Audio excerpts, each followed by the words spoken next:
What if everything you think you know about death is wrong? Not an end, not darkness, but a doorway into something ancient, something forgotten. For thousands of years, mystics, sages, and secret teachings have echoed the same truth. Death isn't the final stop, it's a return. But a return to what? To where? And most of all, to who? In this episode, we begin to uncover what ancient civilizations, hidden schools, and sacred texts have always known. But be warned, what you're about to hear may change the way you see your entire life. Because to understand death is to finally understand what it means to be alive. Death is not the end of the story. It is the moment the soul begins to remember who it truly is. This isn't just an idea from religion or philosophy. It's a hidden key, shaped by silence, passed through ancient ends, and waiting for those who are ready to see beyond the veil. To understand what happens after death, we must go back, far beyond modern science and rigid beliefs, back to when death wasn't feared, but honored, when it wasn't an ending, but a sacred passage. The ancient Egyptians saw death not as a final breath, but as a transformation. They believed the soul continued the journey into a hidden realm called the Tuath, the mystical underworld. They prepared for this journey with deep care. The Book of the Dead, a sacred collection of spells, prayers, and rituals, was more than a religious text. It was a map for the soul, a manual for navigating the afterlife, full of symbols, gods, and secret wisdom. Each step in the burial process had a meaning. Every amulet placed on the body, every sacred word spoken, was meant to protect the soul and guide it. The goal? To pass through the trials of the Dwats, face the judgment of the heart, and reach Mahat, the divine force of truth, balance, and harmony. In this view, death wasn't about punishment or fear. It was a journey of becoming, a test of truth, a return to the internal self. And this belief wasn't just Egyptian. Across ancient Tibet, India, Greece, and beyond, similar ideas echo. The soul travels on. Death is a threshold, not a full stop. And the greatest secret is not what happens after we die, but who we become when we remember. Across the globe, in the East, the Tibetan monks composed their own sacred text, the Bardo Thodol, often translated as the Tibetan Book of the Dead. This manual reveals something astonishing. It describes in detail what consciousness experiences in the moment after physical death. Vibrant light, deity-like forms, terrifying visions, but the twist? These aren't punishment or external forces. They are a reflection of the soul's own mind. And then, we have the Hermetic tradition, birthed from the enigmatic figure known as Hermes Trismegistus, a fusion of the Greek god Hermes and Egyptian Thoth. In his writings, particularly the Emerald Tablet, Hermes reveals a fundamental truth echoed by many mystical traditions: as above, so below, as within, so without. Death, according to a Hermeticism, is not a descent into darkness, but a transmutation, a change of form, not of essence. The soul returns to the subtle realms, carrying the weight or lightness of its accumulated experiences. These ancient teachings don't contradict each other, they harmonize. The Sufi mystics spoke of death as the beloved kiss, a moment when the soul sheds its earthly cloak and reunites with the infinite. The Gnostics describe the body as a temporary vessel with the soul entrapped in material illusion, longing to return to the pleroma, the divine fullness. So why has this knowledge faded? Why do most today approach death with terror or denial? It is no coincidence. Throughout history, empires and institutions have sought control, and one of the most effective tools of control is the manipulation of belief around death. If death is a fearful end, if it's cloaked in uncertainty or internal punishment, then life becomes something to hoard, fear, and obey through. But if death is liberation, if it is a continuation of consciousness, then no one knows your soul. Not kings, not priests, not even time. The moment of death, what truly happens in that silver of existence, when the breath steals, the heart halts, and the body lies motionless? The esoteric teachings are clear. Death is not a moment, it is a transition, not a flick of switch, but a gradual unbinding of soul from form. The body releases, but consciousness continues. Let's begin with the very first stage, what many traditions call the unveiling. It begins second physical death. The soul, still tethered lightly to the body, observes from above. This moment is crucial. The soul, though disembodied, is not yet free. It's drawn magnetically by its attachments, places, people, regrets, desires. The Tibetan Book of the Dead refers to this as the Chikhai Bardo, the moment the soul begins its passage. If the soul is untrained, burdened by fear, guilt, or confusion, it may cling to the health realm, becoming what some call a wandering spirit.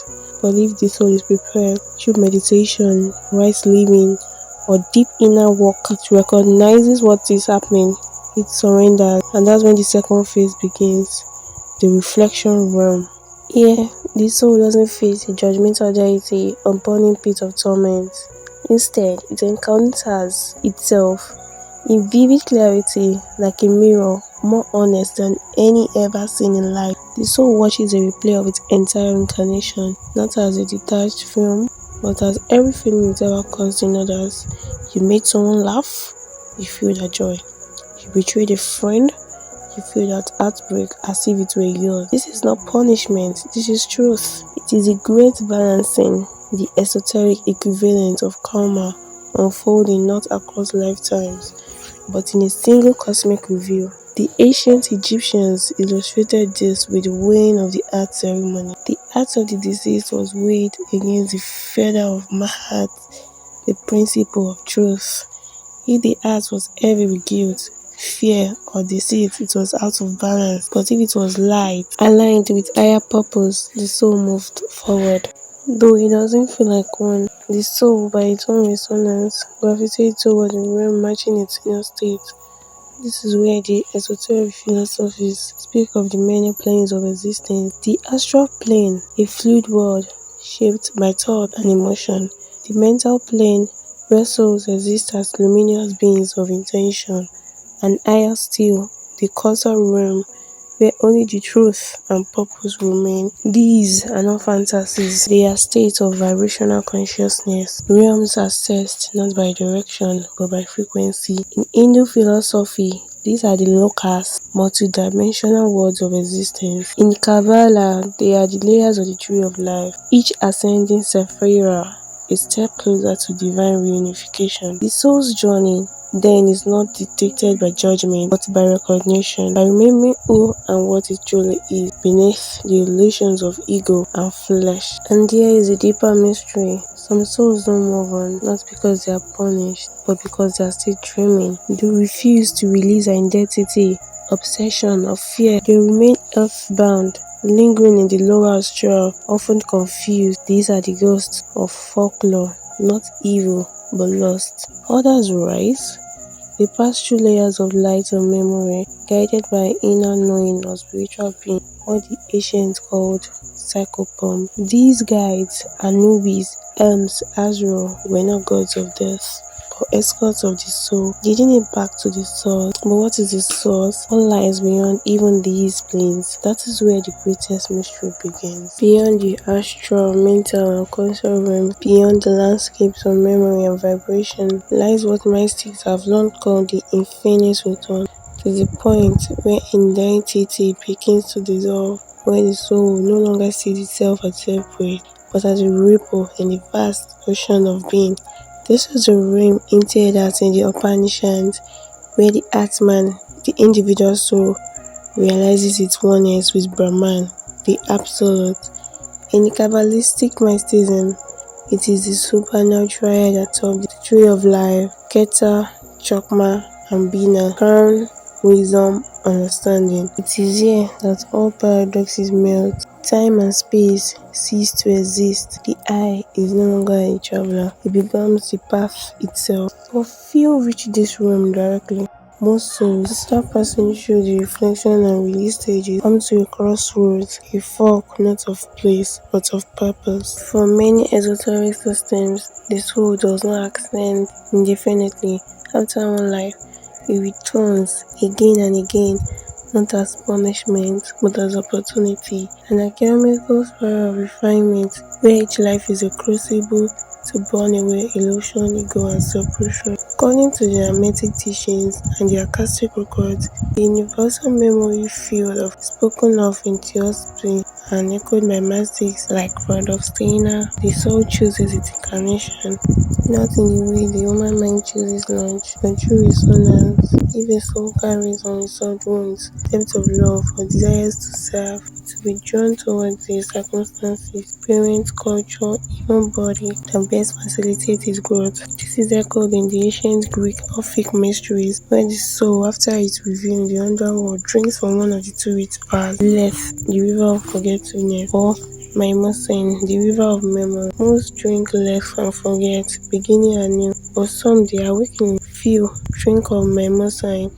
and reincarnate with remembrance. Those rare souls born with ancient wisdom of the age of rule etched in their bones. But there's a deeper layer still. What of those who do not return?